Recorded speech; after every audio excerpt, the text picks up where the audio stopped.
Chalky, in the beginning of season 2, he thinks it's business as usual.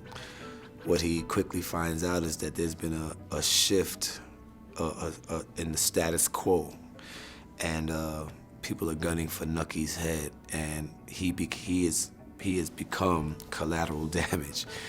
And one day he goes to his bootleg warehouse, and packing up liquor as normal, making deliveries, and he finds himself in a full-fledged gunfight with the Ku Klux Klan that he is poorly unprepared for. And that's the beginning of season 2 for Chalky.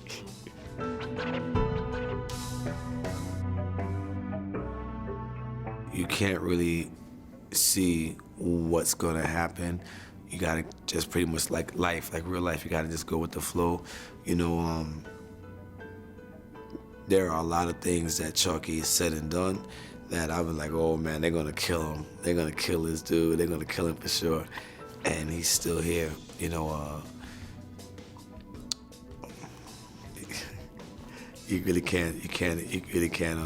can't say really what's gonna happen, but you kind of just gotta live in the moment with the character.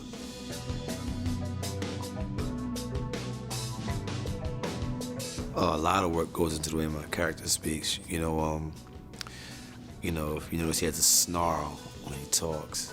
He doesn't raise his voice a lot. He doesn't use any plural.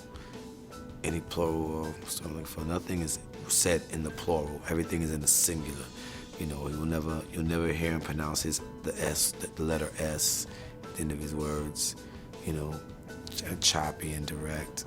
That kind of adds to the it has a pungent kind of texture to it that adds to his character. It kind of explains you kind of man he is. But he'll say things properly. He won't use like a bunch of broken English, but it won't be clean and classic, the way meant to be said actually. And it just kind of lends to he's his own man. This is the way he's at with it. You know what I'm saying?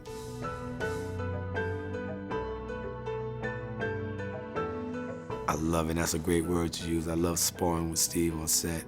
You definitely got to bring your A game when you step on set with him, and he challenges you. And I love that. Outside of the work ethics, which for me, his work ethic is stellar. He's always on time. He always has his lines down pat. He works with the actor. It's not just about him.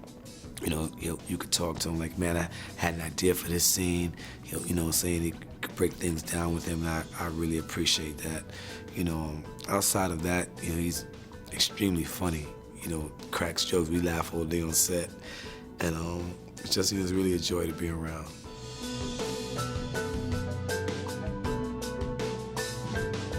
Well, for me, on those scenes when there's not a lot of dialogue, but there's a lot of emotion, I just pull on my surroundings. When you look around and you see those amazing sets, and you look at yourself in those amazing clothes, and you look at the scene, what the tone of the scene is, it's not hard to get into that emotional state where you need to be so that the audience can receive it. I just pull on everything that's around me.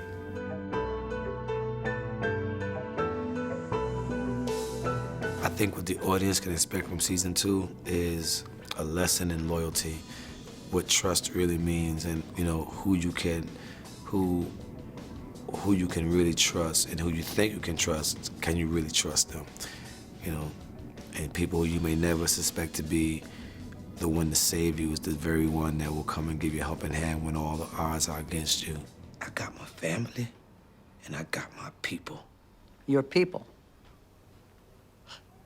The 10,000 black folk who make this city hum. Bus boys, trash collectors, porters. Meaning what exactly? Meaning, you go school these crackers, lest you all find out.